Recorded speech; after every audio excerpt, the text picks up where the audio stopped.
Welcome back to Muscle in the Morning. I'm Dave Palumbo, and today is Thursday, December 21st, 2017. Let's find out what's going on in the world of bodybuilding and fitness. For some people, there is no greater motivator than that of their own success, and that definitely seems to be the case for 212 superstar in the making, Ricardo Correia.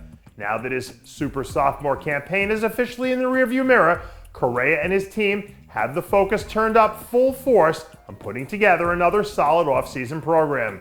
The latest training video coming from Correia and company showcases a little behind-the-scenes action from this past Monday's chest workout, where the first-time Olympian looked like a man on a mission.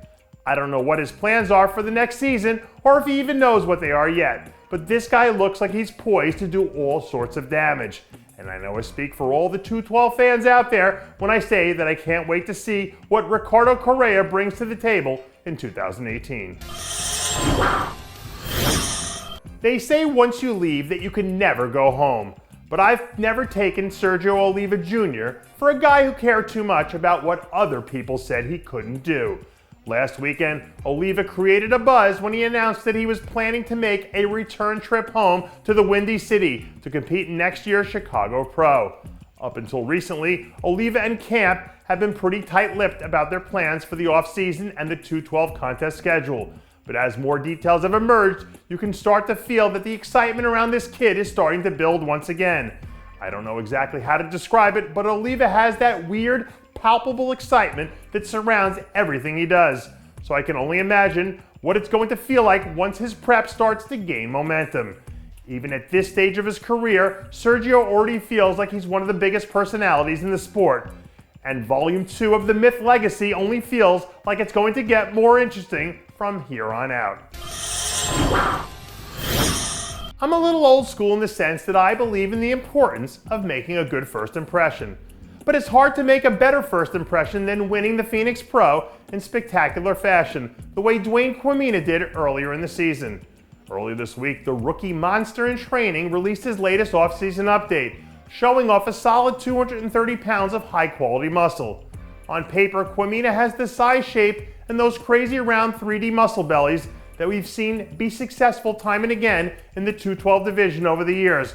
But with so much talent populating the top of the division right now, we'll see if he's got what it takes to separate himself from the pack by coming out and proving that his win in Phoenix wasn't just some mirage in the desert, because the best of Dwayne Qumina is still on the way.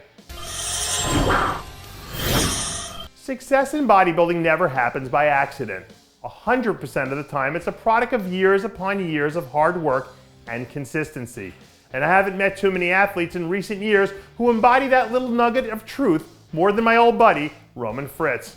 Recently, the former amateur Olympia winner dropped a handful of new progress photos for the legions of fans out there in Fritz Nation, where we see him showing off an insane-looking 275 pounds of grade A German engineering. For as long as I've known him, Fritz has always been a cerebral guy who's known exactly what he's doing and exactly why he's doing it. And I think whenever it is that he finally is ready to take the wheels out for a test drive, we'll all understand exactly why it was worth the long wait. It takes a lot to surprise me these days, so I should tell you something when I say I had to do a double take when I saw the latest off-season update from Manuel Romero and his camp. Less than a month removed from a strong top 5 finish at the Ferrigno Legacy Classic, all of a sudden, Team Romero looks like they've got it all clicking once again. Recently, new photos of a crazy-looking 300-pound Romero began floating around, and I've been hearing whispers from some of my sources that he might be planning to make a legitimate push for an Olympia qualification at some point next season. When you see a guy like Manuel Romero stand alone, it's hard to imagine why he still hasn't developed into one of the more dangerous guys in the sport. But in bodybuilding, you're only as good as your last show. And bringing home a win would go a long way towards changing his narrative next season. And that does it for yet another edition of Muscle in the Morning. I'm Dave Palumbo, reminding you to always be true to your passions. And make sure to follow us on Facebook, Twitter, and Instagram.